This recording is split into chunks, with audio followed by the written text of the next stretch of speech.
Oi, boa tarde, tudo bem com vocês? Meu nome é Rose, mas vocês já devem ter visto, né, a apresentação.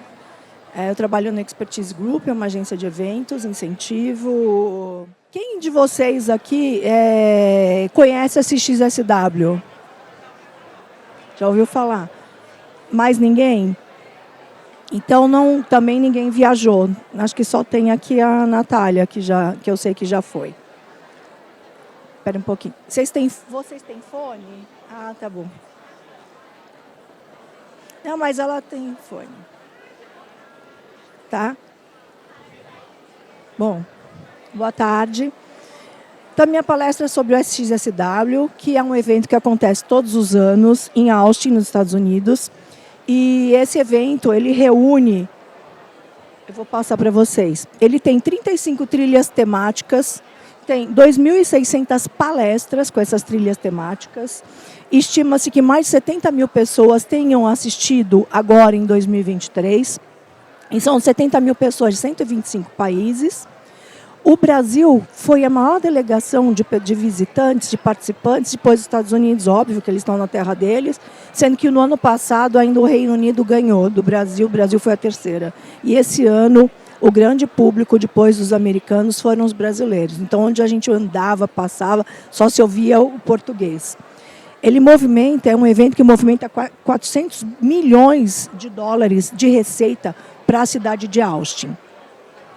Através de um app, e aí vocês podem, né, que a gente tem acesso, para quem está na feira, a gente baixa um app e a gente tem acesso a todos os conteúdos, todas as palestras, a agenda de todos os dias, e através desse app a gente escolhe qual é o tema, a palestra que a gente quer ouvir. Ele é basicamente...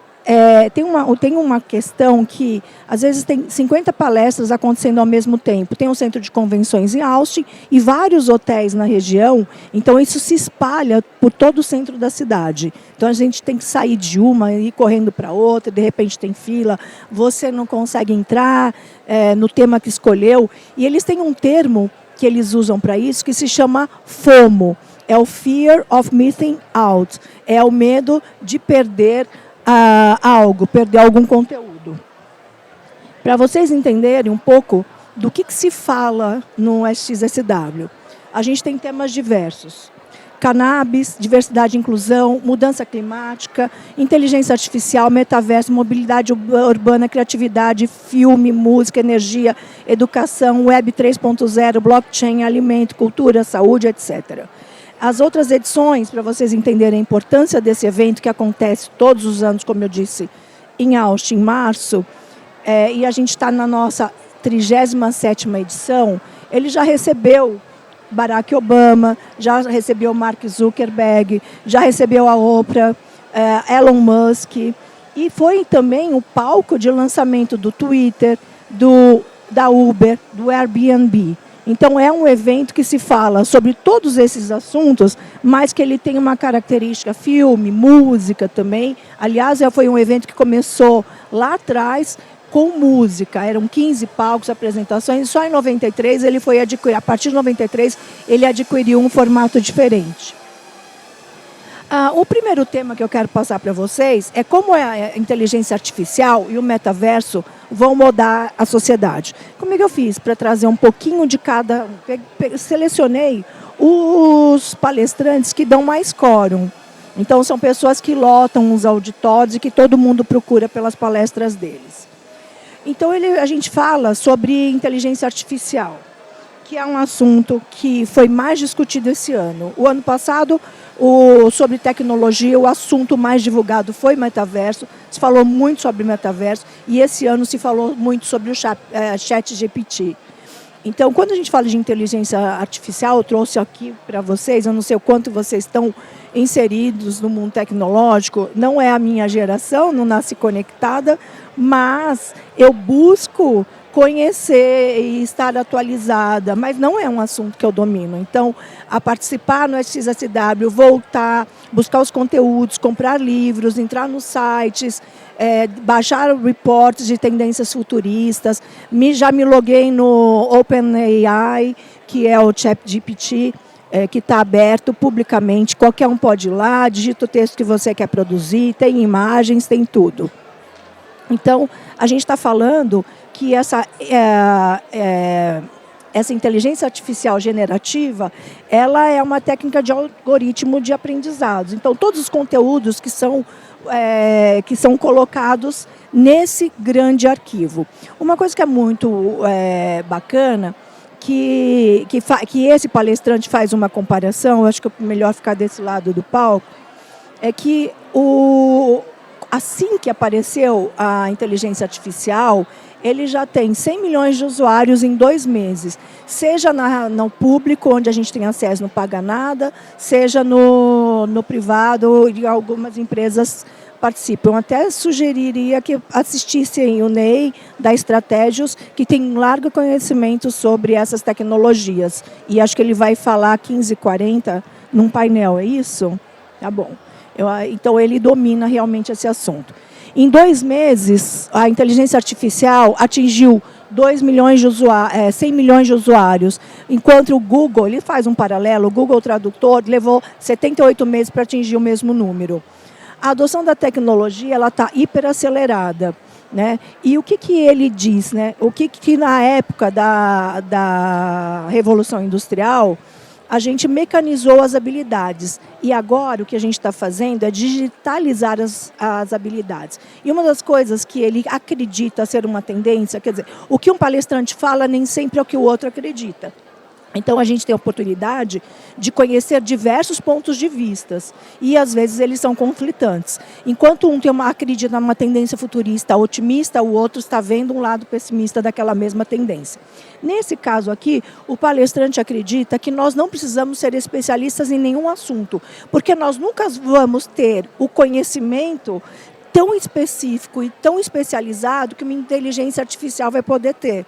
Então, nesse caso, ele diz que a gente precisa ser dotado de uma curiosidade muito grande para buscar as informações e fazer com que essas informações trabalhem ao nosso favor. Então, ele para a tendência de futuro, ele diz que as pessoas serão generalistas. E quando as pessoas falam, com inteligência artificial vou perder emprego, ele não acredita nisso.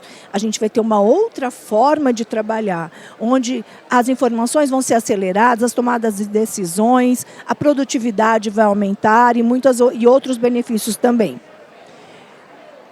Eu quero voltar aqui para mostrar para vocês. Ele falou que queria entender um pouco mais sobre as tecnologias e colocou esse site. Se vocês puderem anotar, tirar uma foto e depois entrar, eu tinha a intenção de abrir para vocês para mostrar, mas não tem uma internet dedicada para as apresentações. É uma internet da feira e a equipe técnica me disse que poderia travar durante a apresentação. Quando vocês entrarem nesse site, vocês vão ver uma coisa muito curiosa. Você pode produzir um vídeo. Você pode produzir um vídeo de um produto, pode produzir o vídeo de uma empresa se apresentando, do que você quiser. Então, ali você escolhe os personagens que já tem disponíveis, você pode colocar alguns dados para escrever o roteiro e o seu vídeo fica pronto. É uma pena que vocês não consigam ver agora, mas depois vocês podem olhar esse site, como a gente pode produzir. Então, eles falam que nós vamos ser o mundo de criativos em uma só pessoa, porque a gente pode até produzir um vídeo, então imagina quantas coisas uma única pessoa consegue absorver e realizar. A inteligência, uma outra coisa também que a gente estava falando, que se fala muito sobre inteligência artificial na educação, que as pessoas, os estudantes, eles vão passar a pesquisar e ter o trabalho pronto. Eu acho que tudo depende da forma como a gente traz essa tecnologia para cá. Para vocês terem uma ideia, e não foi na edição desse ano, mas só para vocês compararem, e aqui eu não estou falando ainda de inteligência artificial, mas de uma inteligência de dados, que um colégio de Belo Horizonte, que chama Santo Agostinho, ele apresentou um trabalho de educação nessa área, de uma plataforma que eles chamaram de Campus, e os alunos utilizam essa plataforma Campus para ter uma jornada de aprendizado mais produtiva e desenvolvimento melhor dos alunos. Com a chegada da inteligência artificial, essa plataforma ela vai ser muito mais produtiva, muito mais operante, porque acelera a quantidade de dados que eles podem pesquisar e absorver.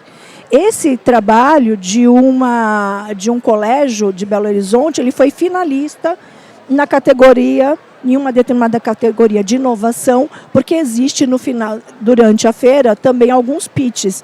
As empresas, as startups, podem apresentar alguns pitches ou algumas empresas apresentar algum trabalho de tecnologia e ser premiado. Mas aqui ficou só com isso.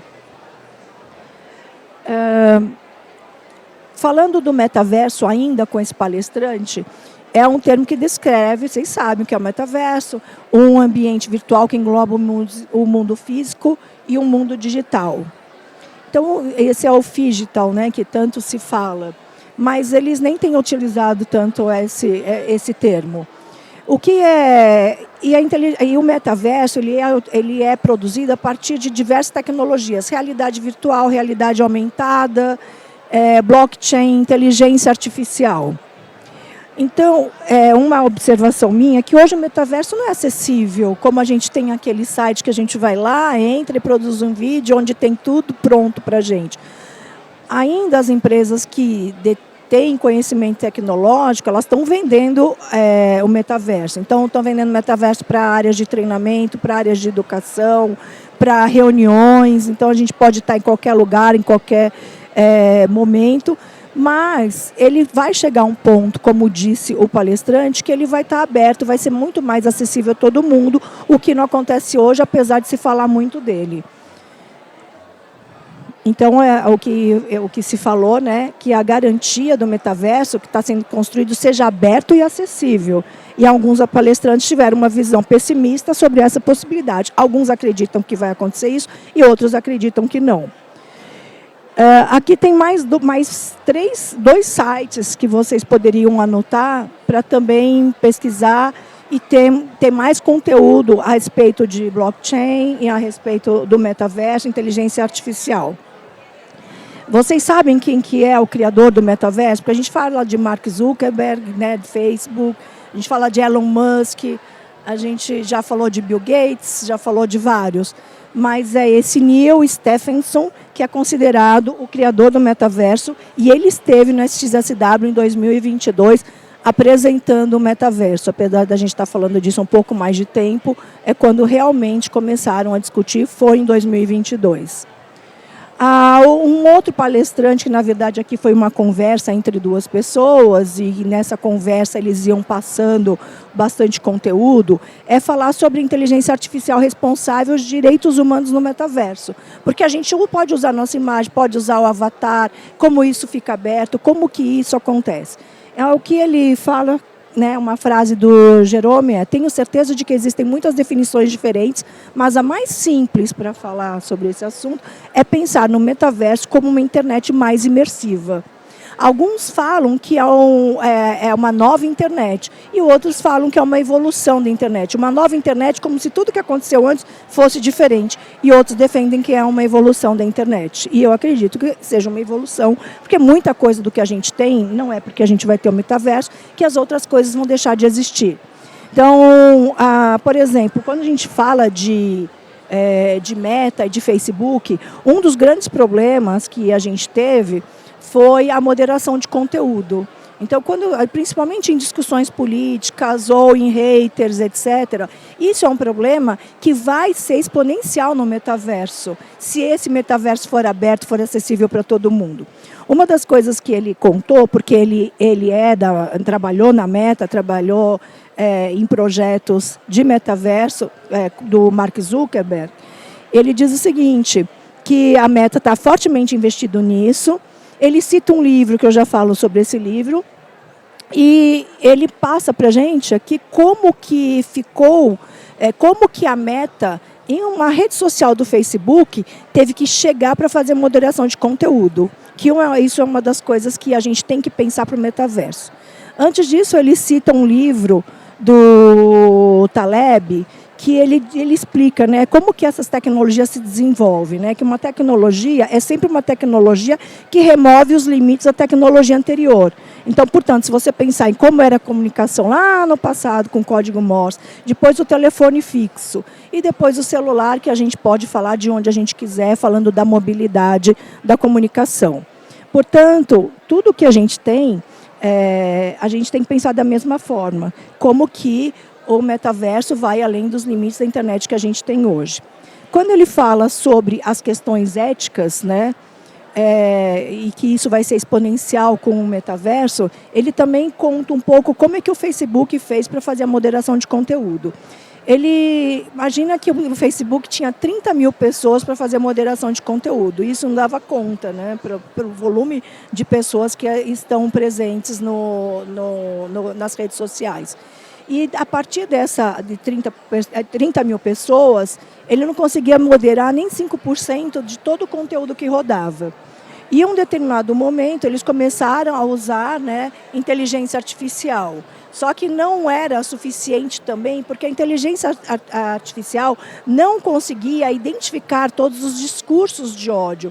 Por mais que se programe sobre palavras, etc., não era suficiente. E a grande saída, a grande sacada, a descoberta, foi fazer com que os próprios usuários pudessem fazer a moderação. Então, hoje, vocês têm lá, se a gente quer denunciar, se é um conteúdo impróprio, etc., então, isso foi uma das formas. E o grande desafio que estão pensando já hoje, quer dizer, o negócio nem está acessível a todo mundo, mas eles já estão pensando em como é que vai se trabalhar a ética desse negócio.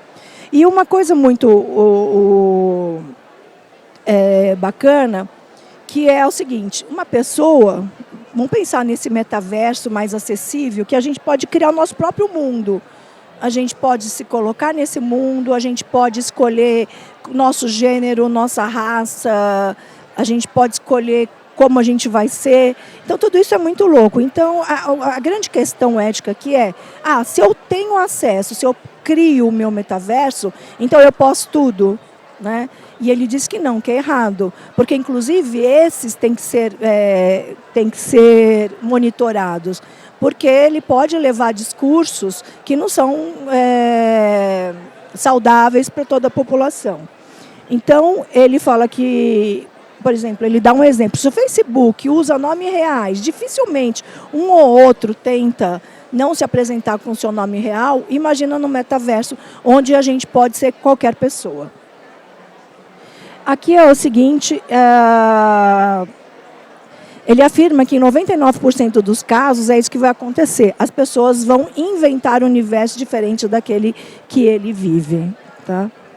Bom, o futuro do entretenimento e experiências imersivas. Aqui é muito bacana, porque a gente sai um pouquinho, né, mesmo que a gente fale de tendências futuristas, mas ele diz que quando a gente fala do futuro, a gente tem que falar essencialmente do passado. E o processo é estudar as coisas do passado, do presente, extrapolá-las muito para imaginar como será o futuro, seja de tecnologia, de diversidade, de vários itens que são abordados durante a XSW. Ele contou para a gente que ele viveu praticamente no Epcot Center. Ele morava na Flórida e ele viveu no Epcot Center. E aí contou até uma curiosidade, que o Epcot Center, pelo Walt Disney, ele foi criado não para ser um parque, mas foi criado para ser uma comunidade onde as pessoas viveriam no futuro. E isso acabou não sendo feito, depois da morte dele, virou um parque. Mas logo que a gente entra no Epcot Center, que tem aquela bola, hoje, aquela bola, o que acontece dentro dela, mostrando a vida das pessoas, as famílias, a interação, ela já está ultrapassada, porque a gente já chegou naquelas coisas que estão ali, ou na maioria delas. E aí a gente imagina como que essas pessoas lá atrás conseguiram prever tantas coisas que a gente faz hoje. E a gente não precisa ir muito longe, né? Para quem é de uma geração bem anterior e conheceu os Jetsons, a gente já tinha carro que voava, a gente já tinha o telefone, como a gente usa. Então, várias coisas já eram previstas até mesmo no entretenimento. O que a gente, um exemplo que ele dá, que é bastante importante, é como uma coisa do passado, por exemplo, como o Nintendo Wii, Ele fala como passado, gente, porque as coisas são muito rápidas. Ele pode jogar, a gente pode jogar boliche na nossa sala, a gente pode jogar tênis também. E na tese dele, quando a gente joga jogos de realidade virtual, tudo que fazemos é exatamente o que tem no Nintendo Wii. A Nintendo não recebe crédito por ter iniciado essa revolução, que tudo partiu dali, é o que ele acredita, mas defende que tudo começou com Walt Disney e Nintendo. Então, essa é a tese dele. Uma outra coisa que ele fala, olha como isso muda entretenimento também. A gente fala de fotografia. Fotografia é também, para muita gente, é entretenimento. Fotografia é registrar os momentos da nossa vida, etc. E ele imagina como que vão ser os sensores das câmeras que a gente tem hoje, até mesmo do celular. Vocês imaginam que já se prevê que os sensores das câmeras vão possibilitar capturar volume, então o volume como 3D, numa foto.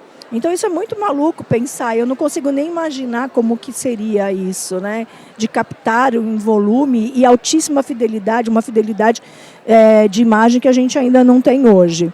Então, todas essas tecnologias, eles mudam o espectro do entretenimento e essa é uma grande questão. Tá? E o entretenimento toca sempre diferentes tecnologias e carrega muitas histórias para a gente chegar até aqui e chegar a prever uma câmera com essa definição. Ele diz que a gente estamos vendo 5 trilhões em crescimento de metaverso. É muito doido, a sensação que eu tenho que às vezes eles chutam esses números, porque o outro de um slide que eu passei, falou em 800 milhões de dólares. E esse fala em 5 trilhões em crescimento de metaverso. Então, eu acho que é muito difícil de prever, até mesmo porque eles não sabem o quanto o metaverso será aberto para se falar num crescimento de 5 trilhões. E em quanto tempo a gente vai levar para chegar nesses 5 trilhões?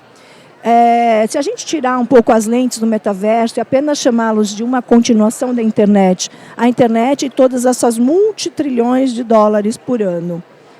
Desde que surgiu em 91, a web nunca parou de se transformar. Então a gente vê aqui.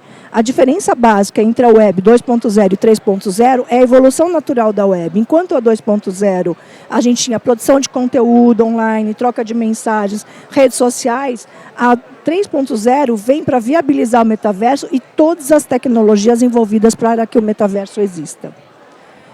Amy Webb, ela é uma palestrante que é ovacionada. Para assistir uma palestra dela tem que chegar muito cedo e ainda mais de 1 hora de antecedência para entrar.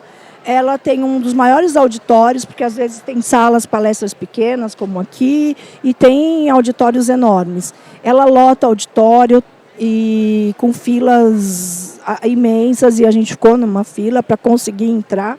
E ela é a fundadora do Instituto para falar de tendências futuristas. E ela é CEO no Instituto Future Today e professora na Escola de Negócios da Universidade de Nova York.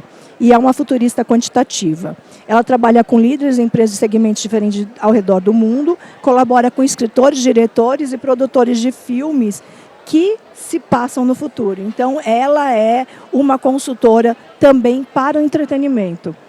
A sua metodologia de previsões do futuro é baseada no monitoramento de uma enorme quantidade de dados de todo tipo de fonte possível, uma habilidade incrível de interpretá-los. Ela pede foco para encarar o futuro, diz que nunca mais pensaremos por conta própria e cita alguns exemplos dos benefícios da inteligência artificial, metaverso, Web3, cloud. E aqui ela dá, por exemplo, um exemplo de uma startup que usa a inteligência artificial e eles para criar anticorpos do zero. Então, imagina que, quando a gente está falando de inteligência artificial, a gente está colocando esse conhecimento, essa tecnologia a serviço da saúde também, ao serviço de pesquisa, de desenvolvimento. E na saúde, os exemplos são muitos. Para vocês terem uma ideia, a capacidade que a gente tem de computação, se não for a nuvem, então olha como as tecnologias vão se formando a partir de tecnologias que vêm. Como que a gente tem um metaverso com esse volume de coisas que acontece, de tecnologias, se a gente não tem cloud para isso? Né? Os computadores, eles jamais seriam suficientes para guardar toda essa informação que está vindo com essas novas tecnologias. E ela prevê que até 2030, a inteligência artificial deverá ser 1000 vezes mais poderosa do que hoje. Por isso, a gente precisará de muitos recursos de nuvem. Eu trouxe um PDF para vocês verem e mostrar que vocês podem se cadastrar. É só fazer um cadastro com nome, empresa, etc. E vocês têm acesso ao report dela com todas as tendências futuristas que ela desenvolveu para 2023. Tem 666 tendências futuristas. Dessas 666, ela apresentou 35 na palestra dela. Depois eu vou mostrar o PDF para vocês, é muito fácil. Na hora que você já faz o cadastro, já entra o e-mail, tem uma senha e você baixa. São muitos arquivos e sobre itens, blockchain, sobre áreas de saúde, sobre metaverso. Eu vou mostrar para vocês mais para frente, que eu tenho que sair desse arquivo para entrar em outro. Quanto tempo eu tenho? 4 minutos. Então, eu vou correr aqui um pouco. Eu fiz acho muito extenso para o tempo que a gente tem. Isso aqui, que parece um helicóptero, não é um helicóptero. Eu vi isso lá. Né? Em 2018... se abordou que uma área, uma divisão, uma subsidiária da Embraer ia desenvolver o carro voador. Em 2023, ele estava lá exposto na feira. Então, porque além desses painéis todos que a gente está falando, existe, a partir do segundo ou terceiro dia, em um outro andar, uma feira onde as pessoas apresentam todas as inovações. E o que fez sucesso esse ano na feira foi as pessoas conhecerem o interior desse carro, entender como funciona. Essa tecnologia, que é dessa subsidiária da Embraer, ela é líder mundial nesse tipo de veículos, que é o veículo que ele decola e aterriza na vertical. Diferente do avião que toma força para levantar, ele faz isso e isso. Então, por isso ele é um carro voador. É uma coisa tão maluca que as entregas desses modelos, que já estavam lá na feira, estão previstas para 2026. Gente, só 3 anos. A gente falou isso em 2018, tem já o modelo, o protótipo estava na feira em 2013, 2023, e agora, em 2018, tem encomenda de 2.770 unidades, de 26 clientes de vários continentes. E ainda tem um custo, não é um consumo de massa, e a gente também tem que ver quando isso abrir, como vai ficar, né? Porque a gente tem também o espaço aéreo, tem várias coisas. Então, tudo que é tecnologia que está acontecendo, não tem uma legislação, porque a gente não consegue acompanhar essa evolução tão rápida. Né? A gente falou em quantos anos para isso acontecer? Em 5 anos. Então, tem outros projetos muito legais da GM, da Cruise. A Cruise é uma startup que foi comprada pela GM, que aí eu não estou falando de carro voador, e sim carros autônomos. E a frota de robotáxis dessa Cruise já circula em Austin, Phoenix e São Francisco. E acredita que esse sistema dispara em 10 anos. E uma pesquisa que a própria GM e a Cruise fizeram é que 66% dos consumidores têm medo dessa tecnologia. Por quê? E é o que eles explicam. A Tesla fez, deu problema, deu acidente, etc. Outros fizeram porque eles explicam que os carros não são verdadeiramente autônomos, não estavam preparados como um carro 100% autônomo para operar do jeito que eles estavam operando. Então, você imagina que a gente está em Austin, pode chamar um robotáxi e esse carro é autônomo e tudo funciona e existe, né? E a gente tem nessas 3 cidades aqui. Eu vou pular esse e vou mostrar para vocês uma outra coisa para encerrar. Lá também é palco para as startups apresentarem seus pitches. E as startups que são premiadas, geralmente elas têm investimentos. Para vocês terem uma ideia, nesse ano foram 8 vencedoras, sendo 5 dos Estados Unidos, 1 da Alemanha, ou seja, mais de 60% são americanas. Ainda tem uma tecnologia que domina muito o seu desenvolvimento nos Estados Unidos. Então, vou dar exemplos de 3 aqui para vocês. Plataforma que transforma texto em animações em 3D. Muito maluco, né? Um texto transforma em animação em 3D. Uma plataforma de design de roupas com 0 de desperdício.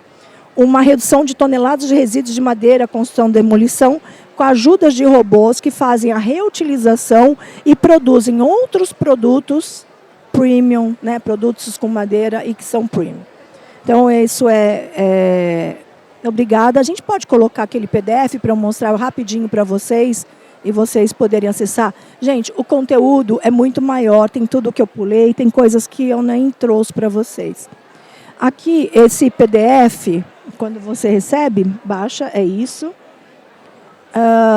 E ela fala sobre foco, né? Que você entra no site do Instituto, onde ela é CEO, que ela fundou, e ela fala de foco. Aqui, os impactos das tendências de cada indústria, de cada tecnologia. Então, a gente tem de inteligência artificial, de generativa, tem de clima, mobilidade, tem a infraestrutura da Web.3, metaverso, tudo isso que vocês vão ter. E mais isso aqui, que olha só, um resumo das tendências de inteligência artificial. Aí você vai. Aí depois, como preparar a sua organização para essas tendências? Quais são as questões chaves para os times? Aí depois as tendências do Web3. Como preparar? Também questões chaves. Quer dizer, a gente tem tudo à mão, gente. A informação está ali, de graça. A gente nem precisa viajar para ter acesso a tudo. Se ninguém não participar, depois que terminar, entram nesses sites e vocês vão conhecer tudo que foi discutido. Né? Pega o nome dos principais palestrantes, como eu passei aqui, busca e vocês vão ter o conteúdo todo da palestra. A informação está disponível a todos, é democrática, só o que importa é como a gente vai lidar com tanta informação, para que a gente priorize as informações que realmente vão trazer benefícios no dia a dia. Obrigada pela participação de vocês.